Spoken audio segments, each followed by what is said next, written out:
Well, welcome to our fourth of 5 deacon interviews, our lifetime deacon interviews.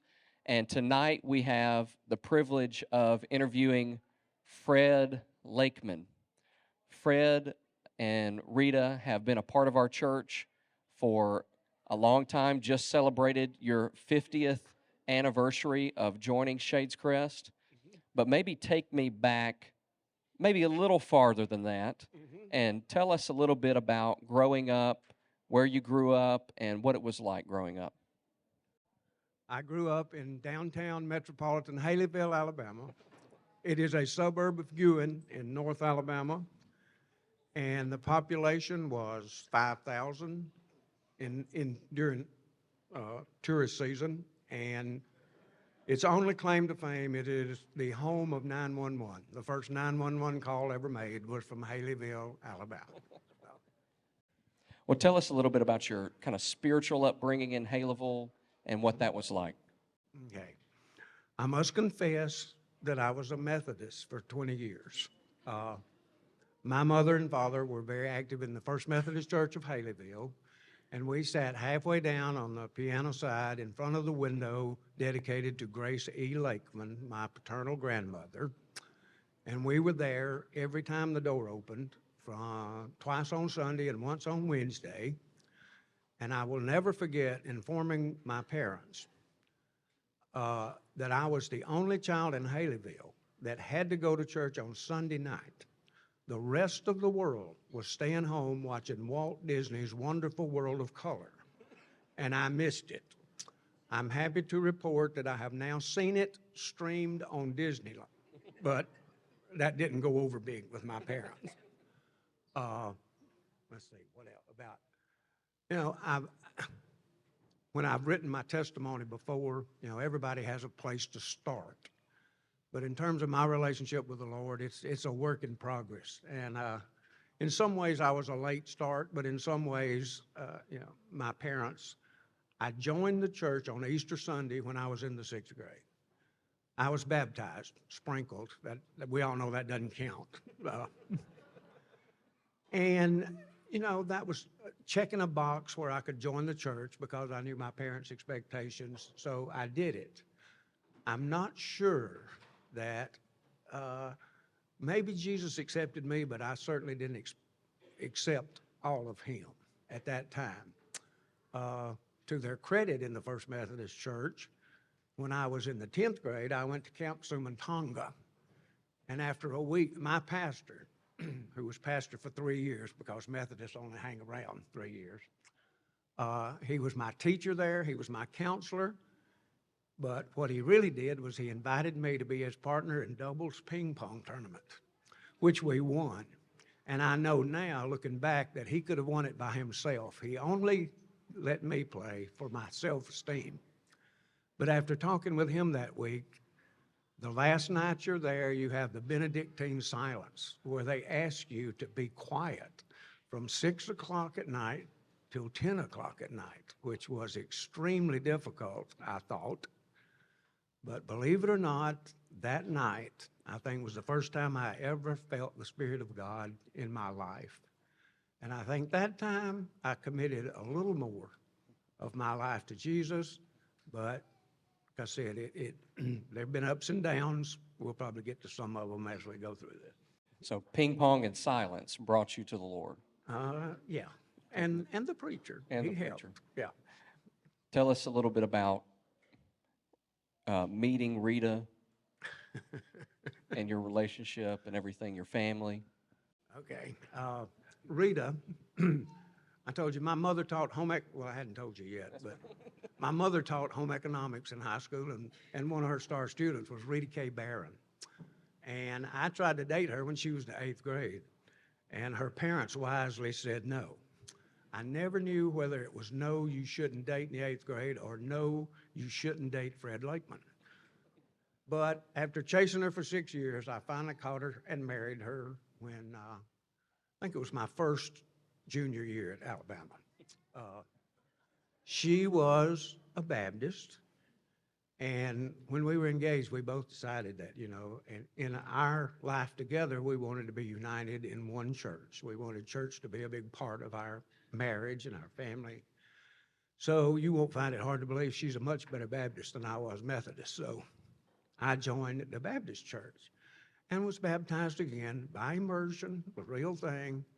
And in all honesty, that was another step that was meaningful. And it was meaningful more because the pastor who led the new member, he was also the pastor that married us, his name was Brother Love. What a wonderful name for a pastor. Now, Neil Diamond must have known him. But he taught that, and he not only taught me a lot about what Baptists believe, but I think it was the first time I really paid any attention. He told me what God expected of us as Christians, and that was another moment. So another step in that was coming to Shades Crest, which we said was over 50 years ago. But tell us what kind of led you to Shades Crest 50 plus years ago. Now, I'll give a friend a plug. In general, I once heard the statement that you live life forward, but you understand it looking backward. I didn't have a clue who said that until I asked Dennis Stanson. Soren Kierkegaard said that. Absolutely. And I'm glad he said that because that's the only thing I know Soren Kierkegaard ever said. But it's certainly applicable in my life. You know, when I was growing up in Haleyville, I thought it was a podunk one-horse town, and I couldn't wait to get to the big city. Looking back now, I think it was a wonderful environment to grow up. You know, we actually played outside. You know, we rode a bicycle to the movie theater. There was never a mass shooting that I know of in Haleyville, Alabama. Our screen time was 0 because it was black and white TV and there was nothing on it. But, okay. What was I talking about? How you got to Shades Crest. How I got to... Or just the development of technology, if you want to Yeah, talk about that okay. too. I preface that because I would like to say that the good Lord led us here, but it happened because when I got out of the Navy, we had 2 daughters, ages 1 and 3, and we came to Birmingham because I'd been accepted to graduate school at UAB. And we found a realtor. We told them how much we could afford, and she showed us houses. And the one we picked was in Bluff Park. Tell you how much I knew about Birmingham. When we closed, I couldn't find the house. Rita had to find it because I didn't know where Bluff Park was. But then we went back to our discussion about we're going to go to church. So we started looking for churches, Baptist churches, of course, and we lived on Farley Terrace. So the closest Baptist church was this one. And we visited.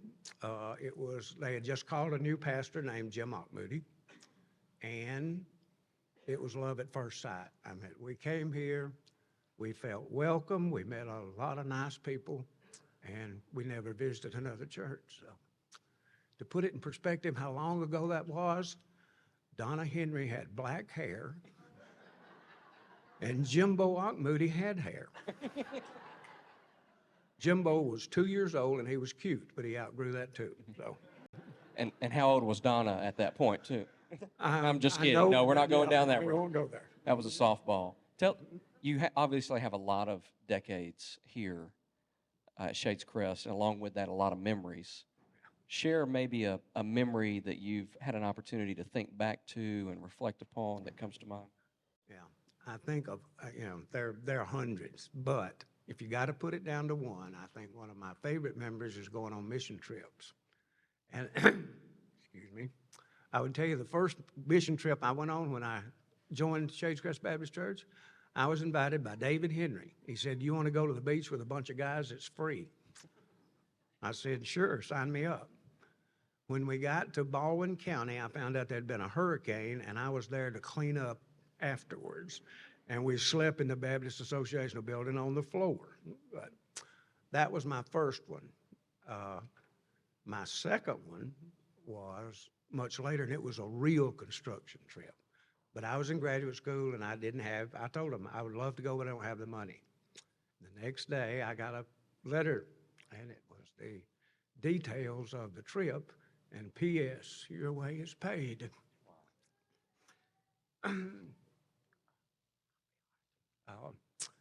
but in mission trips, for a guy that never lifted anything heavier than a test tube, roofing churches was not a real lot of fun, to tell you the truth. But the experience, you learn how broad God's love is. I mean, I went to several in this country, but I've been to Romania, I've been to Hawaii, I've been to Mexico, Dominican Republic, Nicaragua. I have seen God's love everywhere and his inclusive love. It doesn't matter to him what language you speak or where you live. He is there and he is alive in, not all the world's like Shades Crest Baptist Church. And you become aware of that and you appreciate what you've got here. As you think about Shades Crest and maybe memories, how has Shades Crest Baptist Church been family to you? How have you seen Shades Crest be family? A million ways. I told them we met some people who had children our age the first visit, and now I think 27, 30 years, 6 of those couples have been going to the beach together. It has been the hub of our life for 50 years. It's where all our friends and everything comes from. So it's impossible to name how Shades Crest, we've buried parents, we've had kids married in this church, baptized in this church. We've shared a lot of responsibilities, and mostly it's the only place I'd want to be. A lot of responsibilities and a lot of opportunities to serve. And, part of what we're doing here is interviewing lifetime deacons. And so talk to me a little bit about, your time as a deacon here at Shades Crest Baptist Church as you think back on that time. I think, one of the questions was how many terms, how long were you a deacon? The truth is I don't know. Rita and I talked about it, and the best I could come up with was 3 full terms and 1 filling in for Smitherman when he moved to Mississippi. But, what I've learned is I think I went back when I was thinking about it. I thought, nothing's new in the world. When you serve as a deacon, if you look back in the Bible, the first thing Jesus did when he started his ministry was go get some people to help him. He called his disciples. And I thought, now, why would Jesus need help? I mean, he's pretty much can do anything he wants. Why would he need help? And I came to the conclusion that Jesus didn't need them, they needed him. He wanted some on-the-job training. He knew he only had 3 years, and it was going to be theirs to do. And I think about being a deacon, it's not about does the church need you? I think it's about you needing the church. And then you look back at when they called the first deacons, they were called because basically to take care of the widows. The apostles had their hands full spreading the gospel, so they gave them some other assignments. And I think that's another facet of being a deacon in this church. I think we have a wonderful pastoral staff. Our 32-year-old senior pastor is, there's nothing 33, senior. yeah. 33. Yeah. There's nothing senior about him. My socks are older than him. I dye my hair, so yeah. I've never known a more involved pastor than Nick. If you have children, he's there for their basketball games. He is everywhere at all times. He's omnipresent just about. But even he can't do it all. So, you need a little help. He can't preach the sermon, pass out the Lord's Supper, and take up the offering. So he needs to have help. And I think another aspect of that is we have a very diverse and talented congregation. There are areas of expertise that some of you have. Never once have they asked me about a virus in this church. So, but there's some of you people who actually have usable skills like finance or personnel or insurance or whatever have you. So, if you don't choose to serve when you're asked, and not just as a deacon, as a teacher, as a choir member, as anything, you know. The person who is missing out is you. The more involved you are in a church, the better your life will be. At least it's been that way for me. So you've kind of thought back along your time as being a deacon, but we're in the midst of voting on our deacon ballots now, submitting names, prayerfully submitting those until Father's Day. What word of encouragement would you give us as we consider those whom we might put forth? Mhm. You know, being a deacon is, you get trained, you get given assignments to do things, and you really reap the reward. I have never visited anybody or been sent on any kind of mission that I didn't think I got more out of it than the person I was sent to help. And when it comes to involvement, whether they're deacons or anything else, I'm certainly not a biblical scholar, but nowhere do I remember in the Bible where Jesus went into the synagogue and sat there with his hands crossed, got up and left, and came back the next week. So he was involved. He set a wonderful example for us, and we need you. Our church needs everybody. Your skill set, your input to make this church all that God would have it be. And what word would you give maybe to us how we could encourage the diaconate as the diaconate pours out and serves? What can we as the congregation do to encourage the diaconate? To me, it's as simple as telling them thank you. A lot of the stuff they do are either to individuals, and I'm sure they're grateful. But, if you're a deacon, one of the best parts about being a deacon is it keeps you involved and informed about what's going on in this church. I read the Spire occasionally, but if you're a deacon and you go to deacon's meeting, you know what's happening and what's planned, and you can actually have some degree of input and understanding of it. But, deacons is a job that I think everybody does faithfully, but thank you is always a good thing to say. There are a lot of people who do a lot of things in this church that I think go unrecognized, and maybe deacons are one of those. Church, would you say thank you to Fred Lakeman?